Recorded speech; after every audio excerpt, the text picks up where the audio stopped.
Comrade Buddhadeb Bhattacharya এ বাংলার, এ দেশের স্বপ্নের ফেরিওয়ালা কমরেড বুদ্ধদেব ভট্টাচার্য। 1 মার্চ 1944 তার জন্ম উত্তর কলকাতায়। স্কুল জীবন কাটে উত্তর কলকাতার শৈলেন্দ্র সরকার বিদ্যালয়ে, তারপর প্রেসিডেন্সি কলেজে বিএ অনার্স। ছাত্র জীবনেই তার বামপন্থী রাজনীতিতে হাতেখড়ি। এরপর কমরেড প্রমোদ দাশগুপ্ত সুযোগ্য শিক্ষানবিশ 1968-তে যুব সংগঠনের রাজ্য সম্পাদকের দায়িত্ব নেন। দক্ষতার সাথে পালন করেন 1981 পর্যন্ত। 1972-এ নির্বাচিত হন সিপিআইএমের পশ্চিমবঙ্গ রাজ্য কমিটির সদস্য। 1982-তে রাজ্য সম্পাদক মণ্ডলীর সদস্য। 2002 সালে নির্বাচিত হন পার্টির পলিট ব্যুরো সদস্য হিসেবে। 1977 থেকে 1982 ছিলেন কাশীপুর বেলগাছিয়ার বিধায়ক। একই সাথে বামফ্রন্ট সরকারের তথ্য ও গণসংযোগ দফতরের মন্ত্রী। 1987 বিধায়ক নির্বাচিত হলেন যাদবপুর থেকে। 1996 থেকে স্বরাষ্ট্র মন্ত্রকের দায়িত্ব সামলালেন নিপুণ হাতে।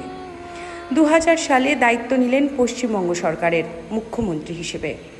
পশ্চিমবঙ্গের স্বপ্ন সফর শুরু হলো নতুন উদ্যমে, নতুনভাবে। কৃষকের ঘরে এলো কৃষির নিত্য নতুন তথ্য প্রযুক্তি। কৃষক পেল ফসলের ন্যায্য দাম। বাংলার শিল্প জগতে হলো দিন বদলের সূর্যোদয়। সল্টলেকে তৈরি হলো সেক্টর 5, তথ্য প্রযুক্তির প্রাণকেন্দ্র।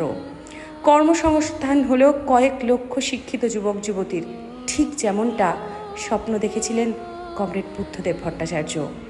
ধীরে ধীরে গড়ে উঠল স্বপ্ননগরী নিউ টাউন। চলচ্চিত্র জগতে শুরু হলো এক নতুন অধ্যায়। তৈরি হলো নন্দন, সত্যজিৎ রায় ফিল্ম সোসাইটি। হলদিয়া, হুগলি, বর্ধমান জুড়ে একের পর এক শিল্প সম্ভাবনাময় স্বপ্ন নিয়ে পথ হেঁটেছেন এই বাংলার স্বপ্নের ফেরিওয়ালা। শুরুর দিকে পার্টিতে যোগ দিয়ে পত্রপত্রিকার কাজ নিয়েই ব্যস্ত থাকতেন মূলত। বাংলার গুরুভার কাঁধে নিয়েও সাহিত্য চর্চা তার রোজ নামচাই ছিল বরাবর। স্বর্গের নিচে মহাবিশৃঙ্খলা, ফিরে দেখা, দুঃসময়, নাৎসি জার্মানির জন্ম ও মৃত্যু তার শ্রেষ্ঠ কাজগুলোর মধ্যে অন্যতম। বাংলার 11 বছরের মুখ্যমন্ত্রী কমরেড বুদ্ধদেব ভট্টাচার্য শেষের কয়েক বছর কাটালেন তার পাম অ্যাভিনিউর অ্যাপার্টমেন্টটায়, নিভৃতে, নিরাড়ম্বর। 8ই আগস্ট 2024 দায়িত্ব আর স্বপ্নের ব্যাটন এ বাংলার সহযোদ্ধাদের হাতে তুলে দিয়ে ময়দান ছাড়লেন স্বপ্নের সেনাপতি। শেষ যাত্রায় আরও একবার মনে করিয়ে গেলেন, এ লড়াই লড়তে হবে, এ লড়াই জিততে হবে।